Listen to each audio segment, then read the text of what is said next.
दोस्तों इस वक्त मैं तरुण के पड़ोस में मौजूद हूँ। आपको दिखाऊंगा ये वही घर है जहाँ से झगड़े की शुरुआत हुई। यार आप गौर से देखिए क्या लिखा हुआ है, रमजान रंगरेज लोधी, यानी इनके नाम में ही रंग लिखा हुआ है। लेकिन इन मियाँ जान को रंग से इतनी दिक्कत आई कि आज तरुण इस दुनिया में नहीं रहा। सबसे ज़्यादा सवाल ये भी उठ रहे हैं कि जो तरुण भाई थे वो दलित समाज से आते थे, लेकिन जो इस समय देश में सबसे बड़े दलितों के नेता है चंद्रशेखर रावण, आपने देखा होगा कपसाड़ केस हुआ, पैदल भाग भाग के वो रेस लगा रहे थे, लेकिन वो दिल्ली में नहीं आए। उनकी गाड़ी में जो पेट्रोल था वो दिल्ली आने के लिए ख़त्म हो गया। तमाम लोग हैं उनसे बातचीत करेंगे क्योंकि चंद्रशेखर रावण को लेके भी लोगों में काफ़ी गुस्सा है। क्या कहेंगे दलितों के सबसे बड़े नेता चंद्रशेखर रावण।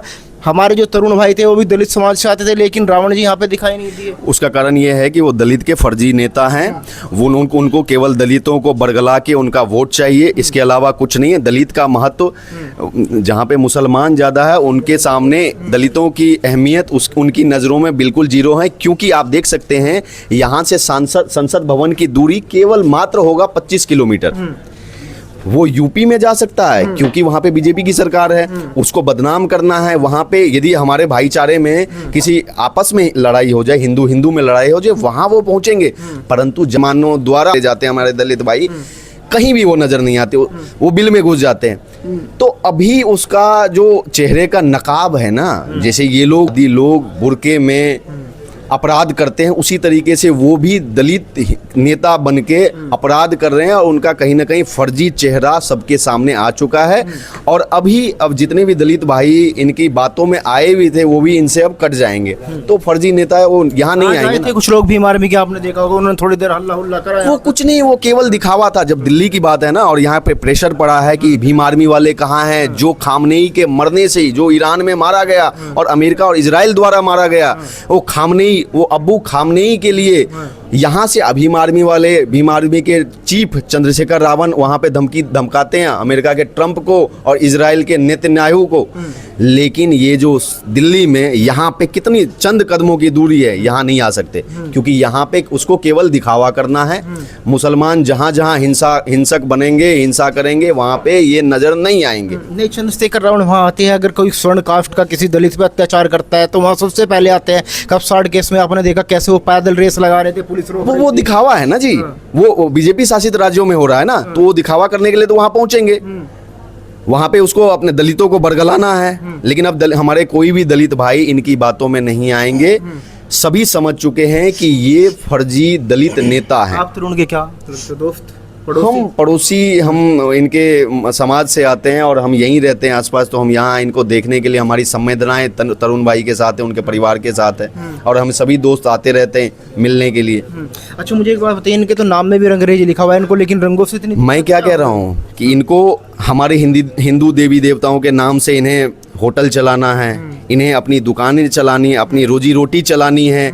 और ये अल्लाह के नाम से नहीं चलाएंगे क्योंकि उनके नाम में ये यदि दवाई भी बेचते हैं तो रामबान के नाम से दवाई बेचते हैं। परंतु होली दिवाली में इनको बिजनेस भी हमसे करना है और हमारे पैसे से ही हमारा गन भी हमें ही करना है। तो इनकी जो फर्जी चरित्र है ना, वो 1400 वर्षों से चला आ रहा है और सभी लोग इसको देख रहे हैं। अभी देखिए बांग्लादेश में कितने परसेंट थे हिंदू, आज 1-2% पे रह गए। पाकिस्तान में 1-2 खत्म हो गए, लगभग अफगानिस्तान में खत्म हो गए। और तो और छोड़ो, भारत के कई राज्यों में जो हिंदू है अल्पसंख्यक से भी कम हो गए। हिंदुओं में तो दिक्कत ये है ना, हम लोग जातियों में बटे रहते हैं, ब्राह्मण, ठाकुर, बनिया, गुज्जर, हम तो मानते नहीं हम हिंदू हैं। ये हमें बांटा किसने? चंद्रशेखर रावण जैसे भीम आर्मी के प्रमुख जो है, जो फर्जी दलित नेता अपने आप को कहता, ऐसे लोगों द्वारा बांटा गया है। यदि बांटने की बात आती है, इतिहास साक्षी है। वाल्मीकि जी दलित समाज से आते थे और वाल्मीकि जी बहुत बड़े डाकू थे, लेकिन बाद में वो महर्षि हुए और उन्होंने रामायण की रचना करी। उसके बाद सीता माता उनकी कुटिया में, उनके आश्रम में इतने वर्षों तक अपना जीवन यापन करी। रामचंद्र जी जो कि एक क्षत्रिय सूर्यवंशी राजा थे, उनके पुत्र लव और कुश इतने वर्षों तक उनसे शिक्षा दीक्षा, शस्त्र और शास्त्रों की शिक्षा दीक्षा ली। कैसे कह सकते हो कि आप हमारे में जात पात का भेदभाव था? उसके बाद एक और कहानी बता रहा हूं आपको। श्री कृष्ण जी के परम भक्त रविदास जी थे। रविदास जी को आज हमारे दलित भाई मानते हैं, समझते हैं और उनको पूजते हैं। और कुछ लोगों के द्वारा भड़काए, भीम आर्मी जैसे फर्जी संगठन द्वारा भड़काने के बाद वही दलित भाई कुछ ऐसे लोग हैं जो कि रविदास जी जिनको मानते थे, श्री कृष्ण जी को गाली देते, राम को गाली देते और रविदास जी को मानते हैं। तो भेदभाव पहले भी नहीं था। और रविदास जी की भक्ति करती थी मीराबाई, अब मीराबाई आती थी राजपूत समाज से, तो भेदभाव तो हमारे में बीच में कभी था ही नहीं। यानी कि नेताओं ने हमको बांट दिया। ये नेताओं द्वारा और ये जो अंग्रेजों द्वारा बांटा गया है ना, और हाँ, फूट करो और राज करो, वोट डालो, शासन करो, बस वही चला आ रहा है। नहीं तो हम सारे हिंदू जितने भी है, दलित हो, यादव हो, जाट हो, गुजर हो, जितने भी समाज के, ब्राह्मण हो, सभी समाज हम एक ही हैं और एक ही बन के रहेंगे। और हमारा सुरक्षा भी एक बनने से ही हो सकता है। यदि हम बटेंगे तो ये भी बताया जा रहा है कि होलिका जो है इसको रंग दे दिया गया। इनकी रंजिश पहले से चली आ रही थी, आपको क्या? ये पड़ोसियों में तो अक्सर ये चीज़ें होती रहती है और लगभग होता ही रहता, चाहे आप भी रहे, आप 2 भाई 4 भाई भी हों तो आपस में चलता रहता है। परंतु ये जो अंदर की जो नफरतें हैं ना, जो इनको मदरसे से नफरत भरा जाता है इनके अंदर, उस नफरत का नतीजा है तरुण भाई किया, केवल उसी नफरत के कारण। क्योंकि होली में रंग तो इन्हें बेचना है, कमाना हमसे है, लेकिन वहाँ जो नफरत का पाठ पढ़ाया जाता है ना, अब देख सकते हैं, अब बोलेंगे कि कोई कम पढ़ा लिखा है। अब बताइए, एक अल-फलाह यूनिवर्सिटी का जो डॉक्टर था, और डॉक्टर छोड़े, डॉक्टर के पास RDX मिलता है जो दिल्ली में बस्ट करता है, और अल-फलाह यूनिवर्सिटी के एक डॉक्टर जो लेडी डॉक्टर थी उसके पास AK-47 पाया जाता है। ये डॉक्टर हैं तो जिहाद करेंगे, ये फल वाले हैं तो उसमें थूकेंगे, इंजेक्शन लगाएंगे तो जिहाद करेंगे, ये खाना बनाते तो रोटी में थूकेंगे। तो कहीं ना कहीं इनके, चाहे ये अनपढ़ हैं चाहे ये पढ़े लिखे, और अनपढ़ से ज़्यादा खतरनाक ये लोग पढ़े लिखे हैं। मकसद एक ही है, इनके मकसद एक ही है कि हमें काफिरों मारना है। अच्छा, सलीम वास्तिक को देख सकते हैं, सलीम वास्तिक जेन्युइन बातें करते थे। वो कहते थे, अच्छा हमारे बीच यदि लड़ाई होती है तो हम सीधी बात करते हैं कि हम कोर्ट में जाएंगे, कोर्ट में यदि हम सही रहेंगे तो हम अपनी बात रख देंगे। तो भाई साहब 72 घंटे में एक्शन हो गया ना। मैं वो योगी राज है ना, तो रेखा गुप्ता जी को भी अपना छवि बदलना चाहिए और छवि सही करना चाहिए। नहीं तो आज जो हम लोगों ने मिलके वोट दिया और सरकार बनाई है दिल्ली में, अगली बार नहीं बनाएंगे, हम वोट नहीं देंगे, क्योंकि हमारे सुरक्षा से बढ़ के कुछ नहीं है ना। आपको नहीं लगता चंद्रशेखर रावण को इस परिवार के बीच आना चाहिए था? चंद्रशेखर रावण अभी इफ्तार खाने में बिजी है, तो उसको डिस्टर्ब अभी हम कर ही नहीं रहे हैं, क्योंकि वो तो नकली फर्जी हिंदूवादी नेता अपने आप को दलितों का मसीहा दिखाता है, तो उससे हमें मतलब नहीं। वो इफ्तार खा रहा है, खा तो इफ्तार भैया अपने घर पे रहे। कितने घर है इस गली में? लगभग 8 घर टोटल हैं, सारे एनजीओ का घर है, सब पे ताला लटका हुआ है, सारे भागे हुए हैं, और प्रशासन से अभी भी कार्रवाई की मांग करते हैं, जिनके घरों को तोड़ा जाए और बुलडोजर एक्शन हो। मेरा मांग यही है। बुलडोजर एक्शन तो हो गया, उससे संतुष्ट नहीं है? नहीं, संतुष्ट नहीं है। ये छज्जा तोड़ने से कौन सा बुलडोजर एक्शन है? हमें पूरी तरीके से जमींदोज चाहिए, जमींदोज चाहिए, हमें तो जमींदोज चाहिए भैया। वो तोड़ो, पूरा जमींदोज करो, सरकार से हमारी ये मांग है। क्या कहेंगे सर, आपको नहीं लगता लगातार सोशल मीडिया पे भी चल रहा है, जैसे इन्होंने कहा कि चंद्रशेखर रावण इफ्तार खाने में बिजी है, चंद्रशेखर रावण को आना चाहिए था। अगर आप किसी समाज के नेता है, आप दम भरते हैं कि इतने साल दलितों पर अत्याचार हुआ, तो आपको तो आवाज उठानी चाहिए। सब क्यों आएंगे चंद्रशेखर रावण यहाँ? क्या उनको लेना है यहाँ से क्या मिलेगा उनको? क्योंकि थोड़े मिलेगा, क्या फायदा उनको यहाँ पर? यहाँ पर उनको कुछ है ही नहीं। यानी कि क्या फायदा होगा भाई? जाएंगे हाँ, जहाँ से उनको फायदा होगा वो अपने लिए रोटी सेकेंगे ना भाई। ये जहाँ उनको फायदा मिले, जहाँ उनका वो लगेगी भाई का, यहाँ तो उनका वोट बैंक कम हो जाएगा ना। आप मानो, यहाँ तो क्या मिलना है? दलित से मतलब थोड़ी ना साहब, वोट से मतलब है। क्या कहेंगे मैम, आपको नहीं लगता चंद्रशेखर रावण जी को परिवार के बीच आना चाहिए था? कम से कम संवेदना तो व्यक्त करनी चाहिए थी, क्योंकि वे दम भरते हैं कि मैं दलितों का सबसे बड़ा हितैषी उस समय।